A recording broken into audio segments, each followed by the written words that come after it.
આપણે 19માં નામ પર આવી છીએ મહા ઉદાર ચરિત્ર, મહોદાર ચરિત્ર. મહોદાર એટલે મહા ઉદાર.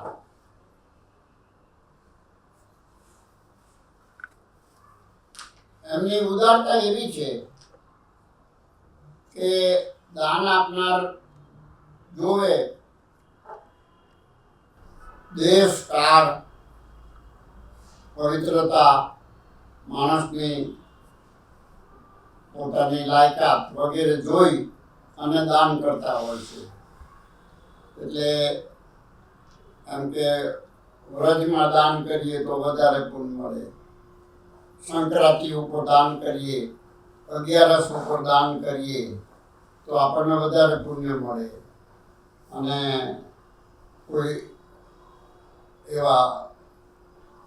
એવી વ્યક્તિને આપણે દાન કરીએ તો આપણને એમાં વધારે, એટલે જીવ પોતાનો ફાયદો થતો હોય છે કે આપણને વધારે ક્યાંથી મળે. પણ મહાપ્રભુજી આવું નથી જોતા.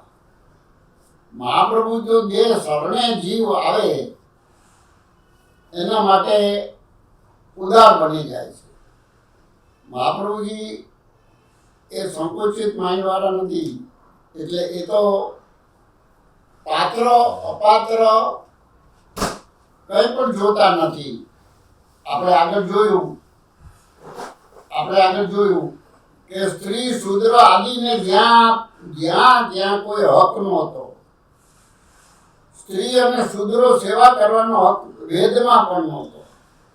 પણ આ તો વેદથી પર સ્વરૂપ છે, વેદાતીત પુરુષોત્તમ છે. એટલે એ મહા ઉદાર એવા છે કે એમને પોતે પાછું વાળીને જોતા નથી. એવું એમનું ચરિત્ર છે. એટલે ઉદાર ચરિત્ર વાળા મહાપ્રભુજીએ જે આપણે આગળ બી કહ્યું કે અચ્યુતદાસ જે ગોવિંદ કુંડ ઉપર એને બી માનસી સિદ્ધ કરાવી દીધી. પછી ત્રિપુરદાસ કાયસ્થ એને બી માનસી સિદ્ધ કરાવી આપી. એટલે જે ખરી રીતે તનુજા વિતજા કરે તો માનસી સિદ્ધ થાય. તનુજા એટલે તનથી સેવા કરવી અને વિતજા એટલે ધનથી સેવા કરવી. પણ પોતાનું ધન અને પોતાનું તન હોવું જોઈએ.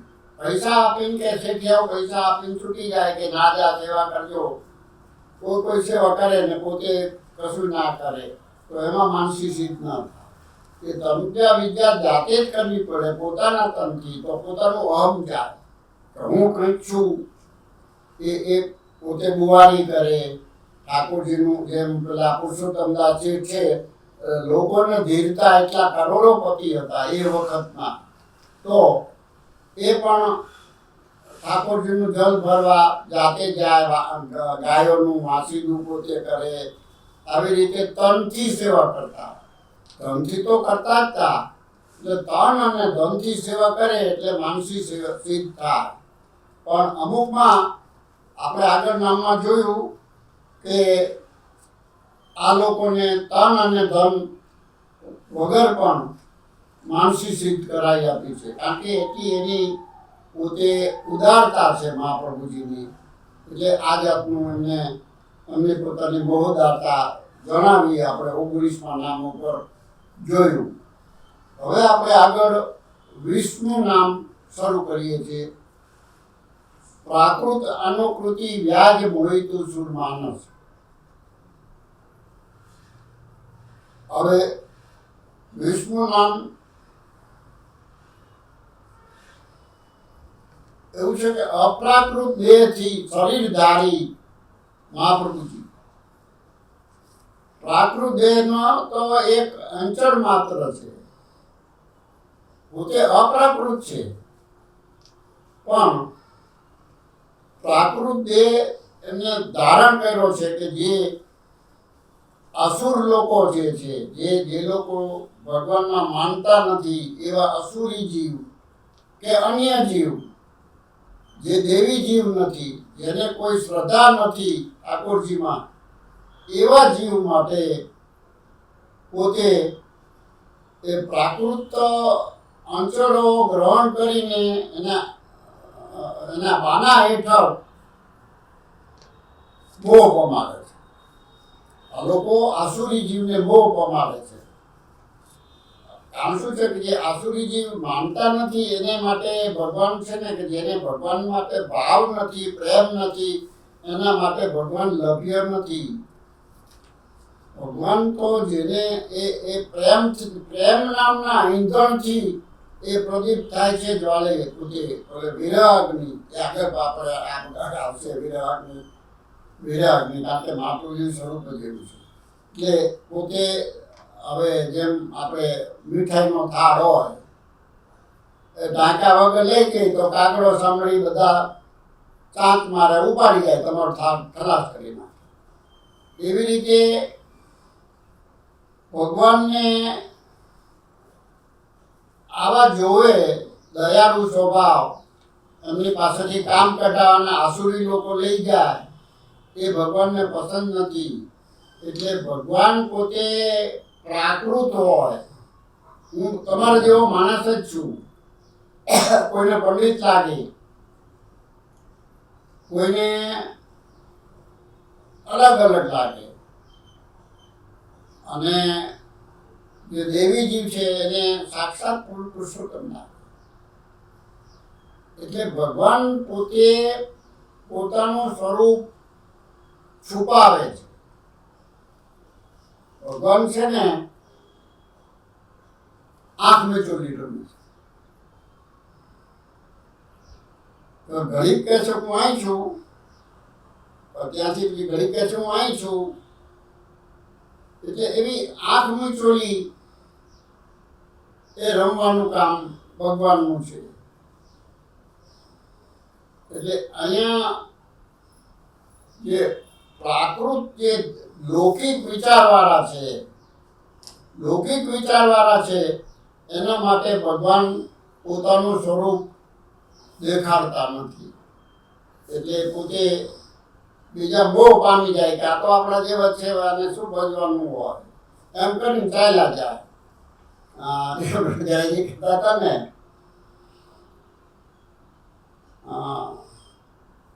ઘસ્યા ને અમાવાસ્યા.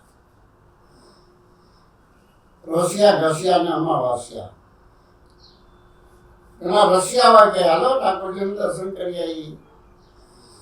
અને અમુક લોકો દર્શન કરવા ખાતર પગ ઘસીને રવાનું થઈ જાય. ઘણા લોકો શું છે, એમને જોઈને અમાવાસ્યા મોહ મળી જાય. એટલે આવા લોકો અમાવાસ્યા મોઢું બગાડે. હવે જોયા આવે તો આપણા દિવસ છે, હવે શું તમે પરમ કરો છો? કોઈ ભગવાન હોય? એટલે આવા લોકો માટે ભગવાન પોતે પ્રાકૃત ધર્મ દેખાડે છે. એવું તમારું જેવું છે. એક એમ કરી આ કરો, એટલે જેવો જે માણસ એવો પ્રમાણે એને વર્તનામત કરે. એટલે પેલા ખુશ થઈ જાય. જે આસુરી જીવ છે ને એને ક્યારેય ભગવાનનું દર્શન.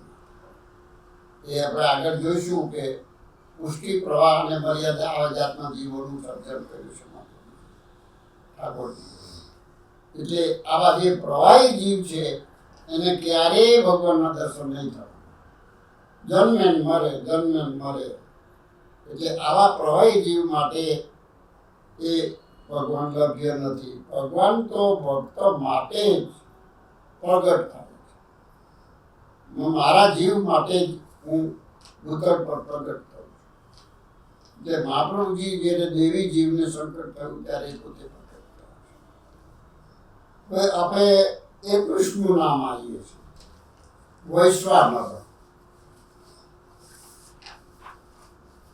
વૈશ્વાનર એટલે અગ્નિ. વૈશ્વાનર એટલે શાસન કરતા દીધા. વૈશ્વાનરાય નમઃ. હવે અલૌકિક અગ્નિ એટલે અગ્નિ એવો કે અલૌકિક અગ્નિ છે. વાસુદેવ વલ્લભ રૂપે પ્રગટા છે. વાસુદેવ એટલે કૃષ્ણ.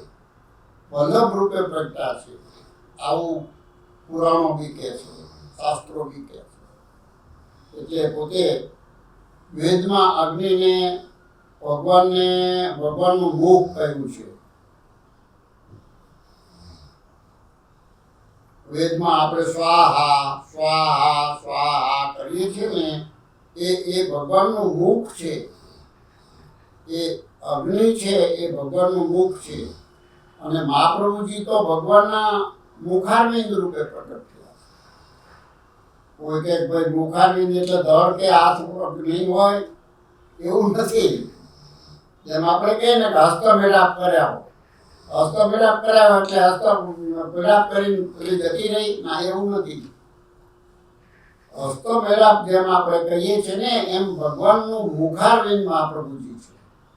મુખારવિંદ એટલે મુખનું કામ અગ્નિ રૂપ અને મુખનું કામ વાણી રૂપનું પણ. ભગવાનનું સ્વરૂપ સમજાવવા માટે વાણી રૂપ વચનામૃત એ મહાપ્રભુજીનું મુખ છે, એ ઠાકોરજીનું મુખ છે, શ્રીનાથજીનું મુખ છે, એ મહાપ્રભુજી છે. એટલે એ જે વેદમાં જે આહુતિ અપાય છે ભગવાન ગ્રહણ કરે છે. એટલે અહીંયા વૈશ્વાનર તરીકે શું કામ કરે છે મહાપ્રભુજી? વૈશ્વાનર તરીકે જે જીવ શરણે આવે છે એના દોષ દૂર કરે છે, એના દોષને બાળી નાખે છે. અગ્નિ સ્વરૂપ તો બાળી જ નાખે. એટલે આ અલૌકિક અગ્નિ સ્વરૂપ છે, પણ દોષ બાળી નાખે છે. એટલે શુદ્ધ કરે, એવી જીવને શુદ્ધ કરે છે. બધા અગ્નિનું કામ શુદ્ધ કરવાનું, હંમેશા શુદ્ધ કરવામાં યમુનાજી ને મહાપ્રભુજી. આપણે કોઈ વસ્તુ શુદ્ધ કરવી હોય તો જલથી થાય, અગ્નિથી થાય, તપાવીને. સોનાને શુદ્ધ કરે તો અગ્નિને તપાવે એટલે શુદ્ધતા આવી જાય. અને આપણે કોઈ ચીજ મેલી હોય તો જલથી એને માંજીને જલથી એને શુદ્ધ કરો. એટલે આ બે ચીજ એવી છે.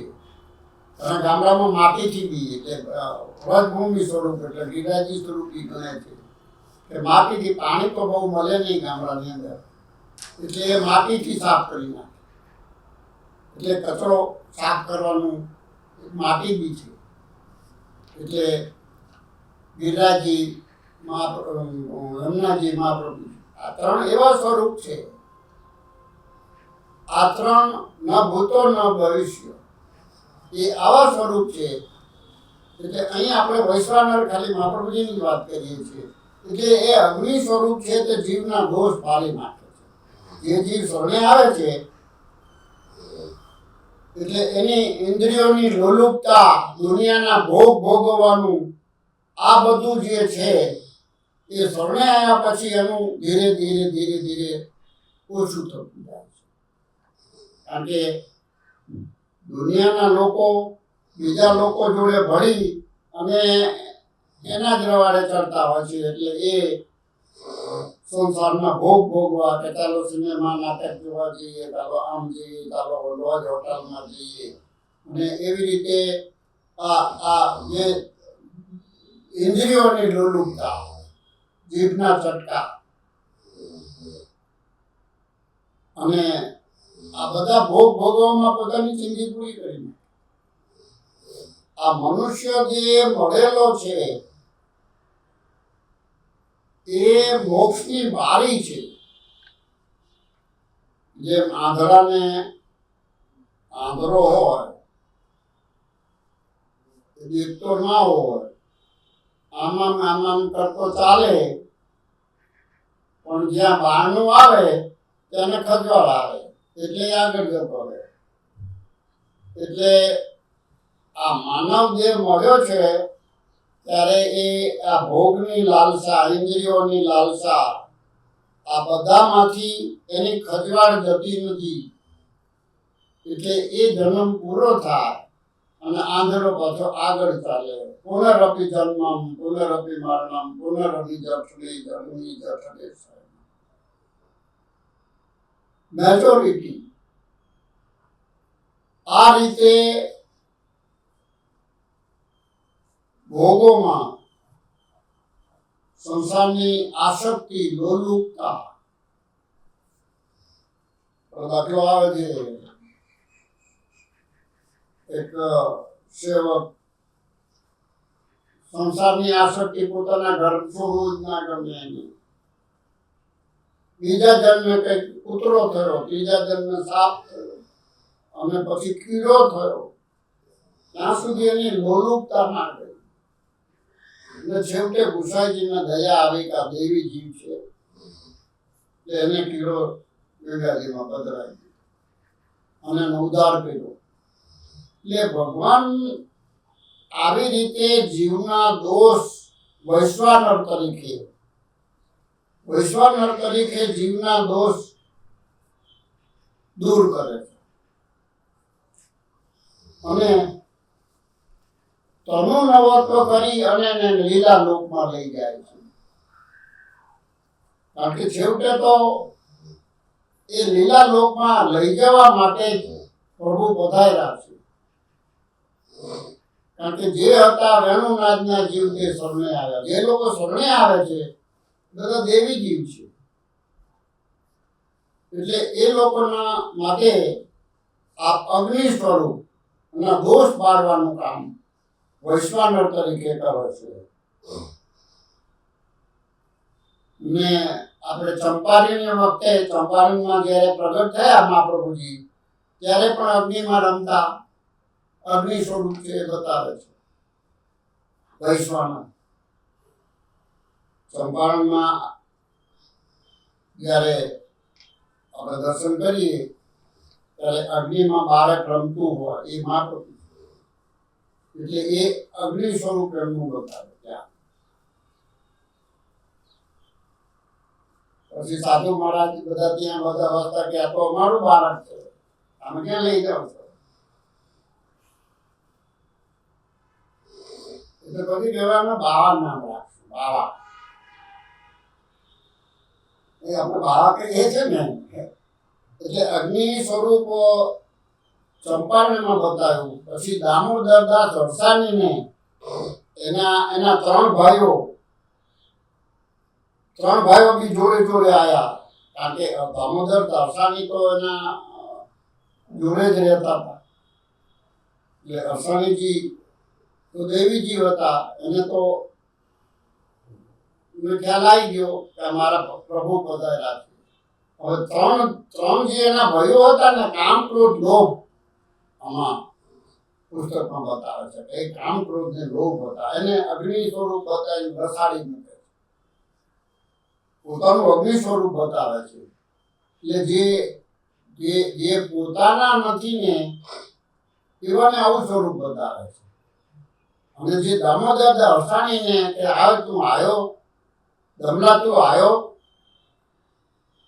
એટલે એના માટે પોતે પ્રમાણ થઈ જાય. એટલે આવું પોતે અગ્નિ સ્વરૂપ છે એ દામોદરદાસ અરસાણીને એના ભાઈઓને બતાવ્યું.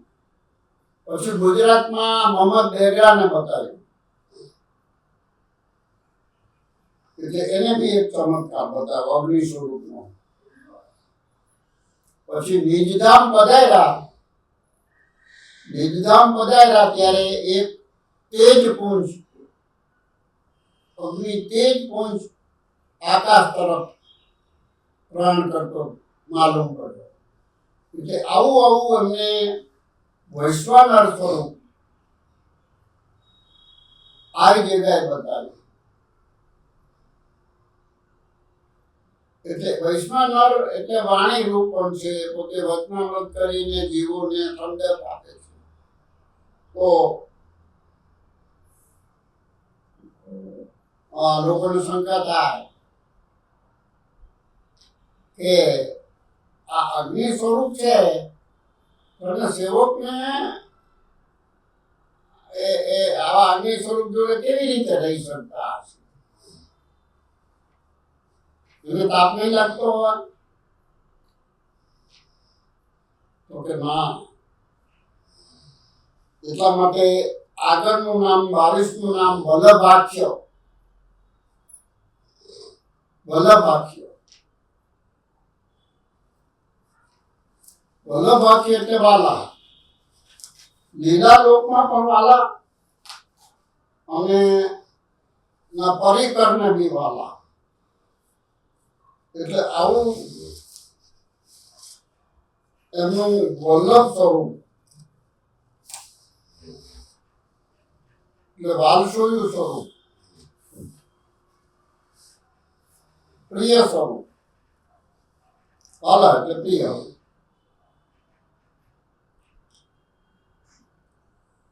અગ્નિ તો દજાડે પણ પોતાના નિજજનને તો એ પ્રકાશ આપે. એટલે જે વલ્લભ પાસે રહેતા હોય એ થોડો વખત એમની પાસે જાય નહીં તો એને એક અગ્નિ જેવું લાગે. જવાયું નથી. જવાયું નથી. એ દૂર રહેતો એને અગ્નિ રૂપ લાગે અને પાસે જાય તો એને શીતળતા લાગે. આનો વિરુદ્ધ ધર્મ છે. પાસે જાય તો એને શીતળતા લાગે. જેમ કે ડબલા તું આવ્યો, બહુ વખતથી તારી રાહ જોઈ. પેલા અસાની બી કહે છે કે પ્રભુ વર્ષોથી રાહ જોઉં છું. એટલે પોતાના સેવકને એ પ્રિય લાગે છે.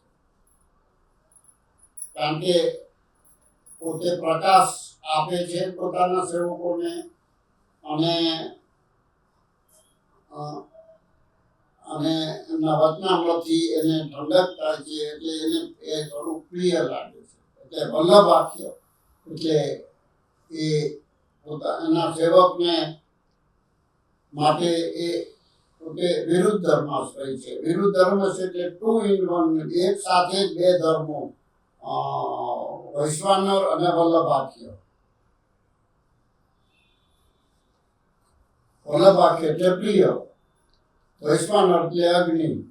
હવે બીજાના માટે અગ્નિ સ્વરૂપ છે, સેવક માટે એ પ્રિય સ્વરૂપ છે. એ જો દૂર જાય, પોતાનો સેવક દૂર જાય તો વલ્લભને બી એટલી જ પીડા થાય. કારણ કે પ્રેમ, લવ ઇઝ રેસિપ્રોકલ.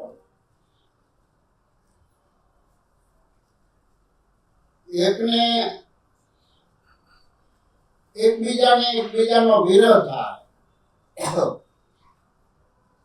આપણે જેમ જેમ આગળ નામ આવીશું આ બધું જ આવી જશે.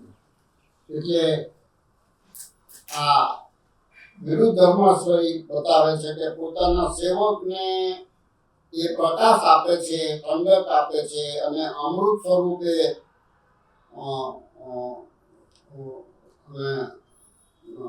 વચનામૃત પણ કરે છે. આવી રીતે માધવદાસ કાશ્મીરીને દર્શન આપ્યા હતા. પોતે વલ્લભાખ્ય એટલે પ્રિય સ્વરૂપ બતાવ્યું છે. અને બીજાને તો આ લૌકિક પંડિત જ છે અને એવું જ લાગે. તો હવે કહે છે કે લૌકિક અગ્નિમાં તો વધઘટ થયા કરે. તો મહાપ્રભુજી તો સદાય અલૌકિક અગ્નિ સ્વરૂપ છે. એટલે એમાં કોઈ વધઘટ શક્ય નથી. એટલે એ વલ્લભાખ્ય એ વલ્લભ પોતાના સેવક માટે એ પોતે સુખરૂપ જ રહેવાના અને વાલા જ રહેવાના. એટલે તો ગોપીજન વલ્લભ નામ પડ્યું છે. વલ્લભને ગોપીજન વાલા અને ગોપીજનોને વલ્લભ વાલા. એટલે એ ગોપીજન વલ્લભ કહેવાય છે. આપણે બ્રહ્મસંબંધની અંદર એક નામ ઉમેરેલું છે, સહસ્ત્ર પરિવત્સર ગીતકાલ જાતા કૃષ્ણ યોગ જનિત તાપ કલેશાનંદ યોગ. ભગવતે કૃષ્ણાય ગોપીજન વલ્લભ અહીં ઉમેરેલું છે. કૃષ્ણ કામ ગોપીજન વલ્લભ. એટલે એ ગોપીજન વલ્લભ છે. એટલે આપણે વલ્લભાખ્યાનું નામ જોતા એ આનંદરૂપ છે. પોતાના સેવક માટે અગ્નિરૂપ નથી. એટલે દોષ બધા પાડી નાખે, વૈશ્વાનર પાડી નાખે છે. એટલે પોતે એક વલ્લભાખ્ય છે એ અહીંયા બતાવે છે. લૌકિક દૃષ્ટિવાળા એ ઓળખી શકતા નથી, આ સ્વરૂપને ઓળખી શકતા નથી.